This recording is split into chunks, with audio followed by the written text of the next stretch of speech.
Merci à tout le monde de vous être déplacés encore une fois. Merci aux journalistes d'être là pour faire entendre la voix citoyenne. C'est vraiment important dans un dossier comme ça. Donc, on est ici aujourd'hui pour présenter les résultats de notre vaste campagne de consultation menée auprès de la population dans 9 municipalités de la MRC par le biais de porte-à-porte et la signature de pétitions en défaveur du projet éolien. Alors, on sait que la MRC a annoncé le 20 juillet dernier qu'elle n'était pas prête à donner son appui pour l'appel d'offres du 12 septembre. Mais dans les communications de la MRC, il n'y a rien, d'aucune façon, ils nous ont dit qu'ils consulteraient la population de manière rigoureuse. Et le préfet adjoint est même allé jusqu'à dire publiquement qu'il n'y aurait pas de référendum, tout en appuyant déjà le prochain appel d'offres. Alors, nous allons déposer aujourd'hui à notre préfète, Mme Geneviève Dubois, 9 pétitions représentant 2720 citoyens et citoyennes de la MRC de Nicolet-Yamaska qui sont contre l'implantation d'éoliennes en milieu agricole et dans leur milieu de vie. 6 de ces pétitions sont majoritaires. Je vais vous montrer le tableau. Ça, c'est ici les chiffres en termes de nombre de signatures par municipalité. Alors ici, on voit que 6 de ces pétitions sont majoritaires, où on passe en haut du 50% des citoyens de la municipalité qui ont signé la pétition. Et dans les 3 autres municipalités, c'est qu'on n'a pas eu le temps de terminer les pétitions parce que Saint-Léonard-d'Aston, par exemple, c'est la plus grosse municipalité. En termes de signatures, on a le plus de signatures à Saint-Léonard que partout ailleurs, mais pour l'instant, ça représente que 31% de la population. Sauf que, si on regarde à Saint-Léonard-d'Aston, on a quand même 62% des gens qui ont été visités, qui ont signé la pétition. Là-dessus, il y avait seulement 13% de gens qui étaient pour le projet, qui refusaient de signer pour cette raison-là, et 25% d'indécis. Alors, vous voyez les mêmes chiffres pour Saint-Eulalie, là, ça monte à 82% des gens qui étaient présents, qui ont répondu au porte-à-porte, qui ont signé la pétition, et à Sainte-Perpétue, 72%. Fait que dans ce contexte-là, il n'y en a pas d'acceptabilité sociale dans MRC Nicolet-Yamaska en ce moment. Fait que j'invite les 9 personnes qui représentent les municipalités à venir déposer la pétition en avant et de dire quelques mots. Donc, il y a les 9 personnes que vous connaissez là, qui représentent notre municipalité. Je pense qu'on peut tous se déplacer d'un même coup pour éviter le bruit. Puis, il y a seulement Sainte-Monique qui a eu un imprévu, qui n'a pas de représentant pour venir déposer sa pétition aujourd'hui. Mais c'était une pétition comportant 236 signatures. Ce serait intéressant quand même que je vous mentionne qu'à Sainte-Monique, le Conseil a reconnu cette pétition-là et a pris des engagements en fonction de ce que les citoyens ont demandé. C'est pour l'instant la seule municipalité où on a entendu cette réaction-là positive du conseil municipal en fonction de l'avis des citoyens. Donc, j'invite maintenant le représentant de Saint-Zéphirin. On va y aller dans l'ordre. Bien, en fait, nous, on était les premiers à faire une pétition. C'était pas mal tôt, on parle de fin mars. On a été reçus avec la majorité de la population qui s'opposait en grande partie au projet pour une question de qualité de vie. C'est sûr qu'on connaissait beaucoup moins, on avait beaucoup moins d'informations à l'époque, mais avec l'information qu'on avait, clairement, la population était contre. Pour question aussi de conflit d'intérêts au sein du conseil, certains conseillers avaient été approchés. Donc, il y a ça, puis c'était la qualité de vie, mais aussi la valeur des maisons, qui était vraiment un enjeu qui était souvent répété par les citoyens qui étaient inquiets. Donc, j'ai amené mon petit gars parce que c'est l'avenir, donc on fait ça pour le futur, puis lui, il va comprendre un jour, j'espère que tout ce qu'on fait, ça va être pour améliorer sa qualité de vie ou la maintenir. Merci. Tu peux la déposer ici.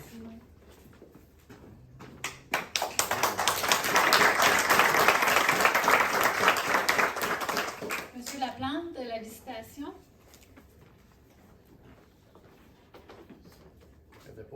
Oui, merci. La campagne, je pense que ça a très bien été. Les gens signent. On n'a pas moins de 2 baisers sur le ventre pour signer. Ça va très bien. Et puis, qu'est-ce que c'est qu'on se pose comme question? si un jour les éoliennes sont installées, ils nous font que ça ne mènera pas de rue, mais il y a toujours un doute. On n'a pas les mêmes éoliennes qu'à Saint-Ferdinand. Ça va être 600 pieds d'eau au-dessus. Puis les pales, 85 mètres, c'est pas supposé donner du bruit. Et puis, à Baie-du-Fer, ben, ils n'en mettent pas à cause des oiseaux migrateurs. Partout ailleurs, ils vont en avoir. Puis après ça, ben, c'est installé sur des terres productives. On en parlait tout à l'heure, des terres agricoles. Et puis, le CEPETAC, ben, ils nous défendent. Moi, j'ai été maire de la municipalité pendant 20 ans. Ils nous défendent quasiment de prendre l'expansion. On a bien la misère à prendre l'expansion dans une terre agricole. Puis là, pour les éoliennes, il ne semble pas avoir de problème du tout. Alors, c'est mon interrogation. Et je vais vous revenir tout à l'heure. Oui, merci beaucoup.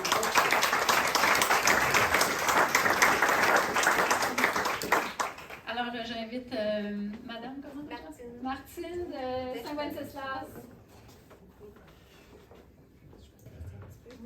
Bonjour. Alors, nous, ça a super bien été. On a une bonne majorité de personnes qui étaient contre le projet éolien. Je me suis battue contre ce projet-là il y a 10 ans dans une autre municipalité, puis on avait gagné notre point. Alors, il n'y a pas d'éolienne encore aujourd'hui à Saint-Philippe-de-la-Prairie. Alors, nous, ce qui est ressorti dans le fond de la pétition, c'est que c'était inconcevable qu'une poignée de main de personnes décide de projets pécuniers qui va à l'encontre de la volonté d'une majorité de citoyennes et de citoyens d'une municipalité et qui s'emploie à menacer la survie alimentaire des familles québécoises en grugeant hectare par hectare des terres en culture.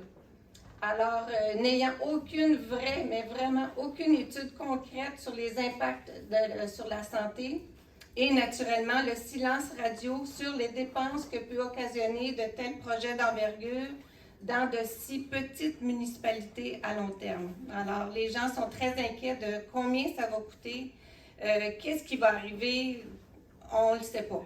Alors, c'est ce qui ressort de la pétition. Merci beaucoup.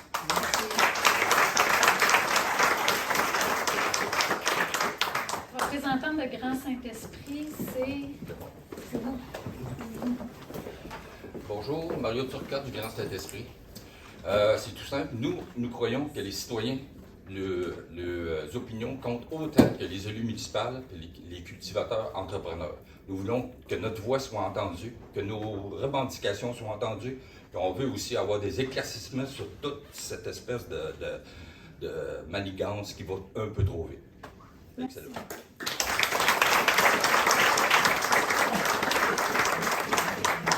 J'invite de Saint-Célestin, Michel Parenteau. Oui, bonjour tout le monde. Écoutez, il y avait des bons orateurs. Et puis moi, j'appuie tout le monde. Dans le fond, écoutez, moi aussi, j'ai fait le porte-à-porte. C'était très intéressant. Le monde sont pas pour ça à peu près à 90%. Puis nous, on habite le territoire. C'est pas... J'ai rien contre les agriculteurs non plus. C'est tout du bon monde, tous mes amis. Ça fait que, écoutez, je pense qu'il faudrait qu'ils nous écoutent, la MRC et puis nos élus. Merci.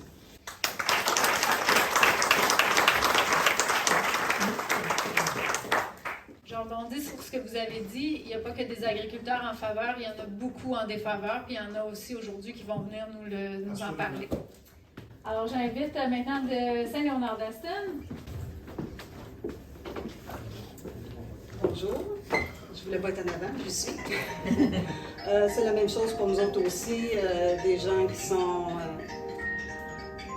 la même chose dans le fond. Ce que je veux dire, c'est que il y a beaucoup de gens qui nous appuient par rapport aux démarches qu'on fait, sont heureux qu'on s'implique dans le comité. Peu de monde s'implique dans le comité cependant, c'est pour ça qu'on est ici en retard dans les pétitions puis faire le tour des communautés. Ensuite, la démocratie, on la réclame. On la perd de plus en plus au fil des années. La démocratie qu'on avait il y a 20 ans, c'est plus la même aujourd'hui. Les décisionnels ne consultent pas les populations. Ça, c'est un gros défaut qui est noté. Et puis, les gens sont indécis parce que, justement, l'information ne descend pas d'en haut. Elle ne se rend pas aux citoyens. Puis c'est plus une désinformation qu'on souhaite qu'une information correcte. C'est un peu ça qui est souligné dans le porte-à-porte.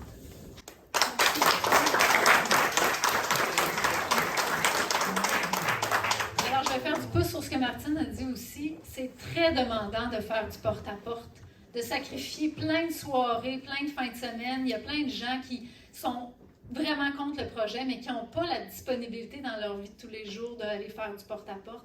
Ils travaillent à temps plein, ils ont des enfants le soir, il y a des parties de soccer, on est en plein été.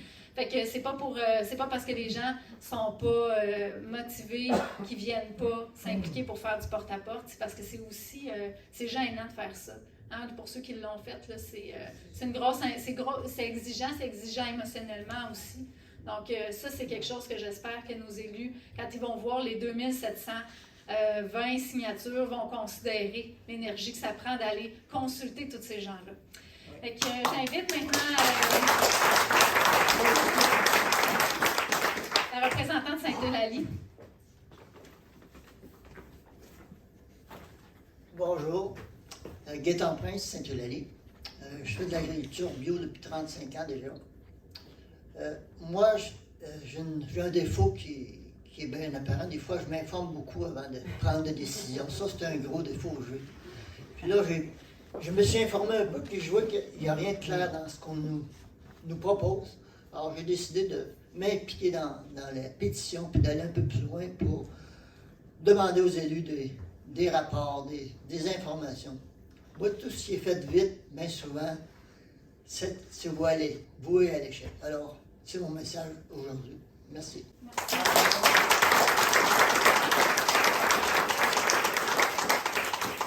Alors, je réinvite le représentant de Sainte-Perpétue, M. Lambert. Bonjour, Jean-Guy Lambert, Sainte-Perpétue, je me répète. La majorité des personnes que j'ai rencontrées ils m'ont toutes donné une tape sur l'épaule, sont toutes d'accord à ne pas avoir d'éoliennes dans la municipalité. Mais comme je dis, je suis seul, puis je manque de bras. Mais toutes les personnes que j'ai visitées, en général, ils sont toutes en désaccord. Et puis moi, je suis content de l'avoir fait. Ça me fait plaisir de rencontrer le monde qu'on n'a pas habituellement l'occasion de faire. Puis à ce moment-là, je trouve que c'est un manque de respect envers nos ancêtres qui ont défriché cette terre-là. Aujourd'hui, on va les scraper pour des éoliennes. C'est environ 2 % de la terre au Québec qui est cultivable. Le 98 %, il y a de la place pour en mettre des éoliennes. Ben, je ne sais pas pour quelle raison ils n'ont pas pensé à ça. 98 %, et il manque une lumière en quelque part. Ouais. Et puis finalement, la représentante de Sainte-Monique a pu se joindre à nous, alors je l'invite à venir déposer sa pétition. Bonjour, Louise Bilodeau, Sainte-Monique. Nous, contrairement aux autres municipalités, notre pétition, on l'a fait dès début juillet. On l'a même présenté le 1er juillet. Et c'était pour demander plus de temps, parce qu'à l'époque, on pensait que la MRC donnait plus de temps. C'est ce qu'on demandait. Mais quand on a fait notre porte-à-porte, les gens nous disaient, bien, on aurait signé non tout de suite, nous autres, que la majorité aurait signé non, même si notre demande était d'avoir plus de temps. Donc, on est quand même, malgré, comme vous dites, c'était difficile d'avoir tous les gens à cause de la disponibilité, les parties de soccer et tout, mais on a quand même eu 61,5 %. Donc, on est très fiers. Bravo!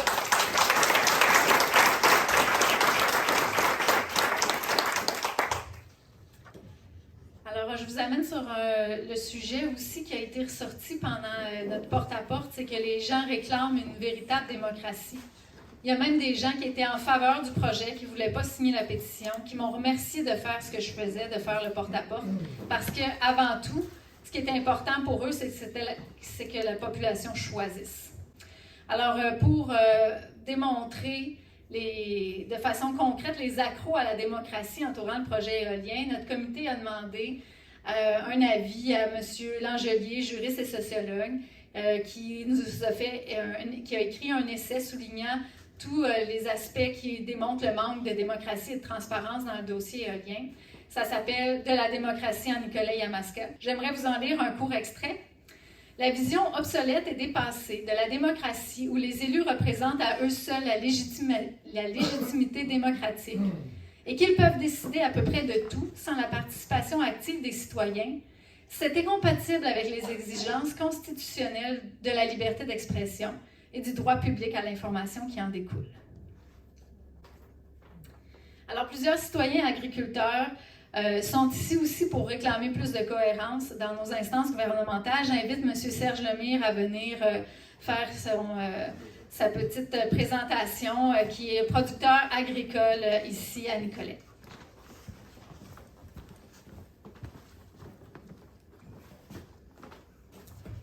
On va le baisser, c'est un petit peu plus petit. Bonjour à tous. Les éoliennes, c'est probablement une partie de la solution pour la transition énergétique. J'y crois pas personnellement. Par contre, avec les changements climatiques que les producteurs vivent présentement et dans le futur, on n'est pas à la merci de ce qui s'en vient. C'est déjà assez compliqué de produire. Fait que si on rajoute à tout ça, hein, la demande de produire, de nourrir notre Québec, si on rajoute à tout ça tous les dommages collatéraux de l'implantation des éoliennes, je pense que ça va devenir un casse-tête assez intense. Pourtant, notre gouvernement, il prône l'autonomie alimentaire. Sur ça, il est inacceptable de faire pousser des éoliennes dans notre jardin québécois. Le Québec est bien assez grand pour être capable de placer ces éoliennes-là. Il y a des espaces, si on regarde juste tous les bassins d'eau de l'Hydro-Québec où il y a du vent en masse puis il y a de l'espace en masse. Il y a des possibilités de les mettre ailleurs que dans notre 2% de terre agricole. Si je me fie à tout ça, il y a une réflexion qui m'amène à ça. Notre gouvernement prône une approche verte. Je ne sais pas, le vert, pour un politicien, il est quelle couleur? Puis pour un agriculteur, il est quelle couleur? D'après moi, on a toutes sortes de verts. Puis c'est vrai que dans la réalité, il y a toutes sortes de verts. Mais je pense qu'on ne parle pas du même vert. Parce qu'un vert avec des conséquences douloureuses comme on va vivre en tant que producteur et en tant que citoyen, c'est pas souhaitable. Puis je me demande vers quoi on s'en va. Fait que c'était ma réflexion.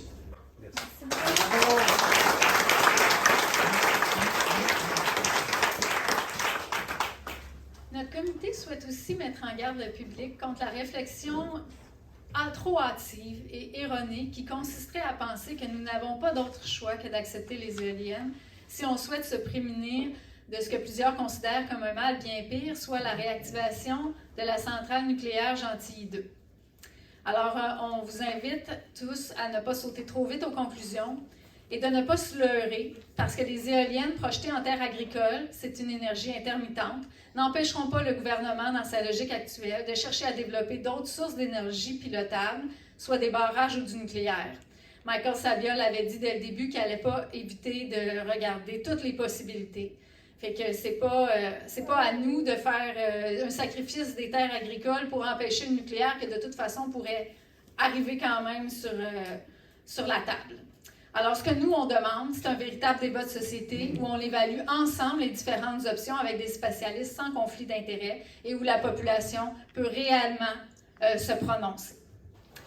Alors, afin que le message de notre comité soit entendu par toutes les instances gouvernementales et privées impliquées dans ce dossier, le comité enverra prochainement une copie de chaque pétition qu'on va déposer aujourd'hui à la MRC, ainsi que l'avis sur la démocratie de M. Langelier, aux élus et promoteurs suivants: Donald Martel, député de Nicolet-Bécancour; Pierre Fitzgibbon, ministre de l'Économie, de l'Innovation et de l'Énergie; Michael Sabia, président directeur général d'Hydro-Québec; André Laforêt, ministre des Affaires municipales et de l'Habitation, ainsi que Energex, EDF et Kruger, ces promoteurs qui nous ont assuré lors des soirées d'information ne vouloir s'installer que seulement là où on voulait bien d'eux. Alors, la vision du comité, elle est claire, elle reste claire à la lumière de ce qu'on dévoile aujourd'hui. On souhaite la répéter. Nous serons en défaveur du projet éolien en terre agricole et habitée, tant et aussi longtemps que l'on ne nous aura pas donné toutes les preuves que les avantages supplantent les désavantages et les nuisances, et que la majorité de la population choisi de manière libre et éclairée d'implanter des éoliennes dans son milieu de vie, dans ses terres agricoles? Sans oui, c'est non. Alors, je ne sais pas s'il y a des gens qui ont des questions. On va aussi rester disponible pour répondre aux journalistes. Et ensuite, vers 11h, on va se déplacer pour aller déposer les pétitions à la MRC. Les représentants, s'ils veulent, si vous pouvez m'accompagner, on va être une dizaine de personnes à aller déposer ça. Puis ensuite, on va continuer avec une rencontre citoyenne pour continuer d'organiser notre mobilisation ensemble.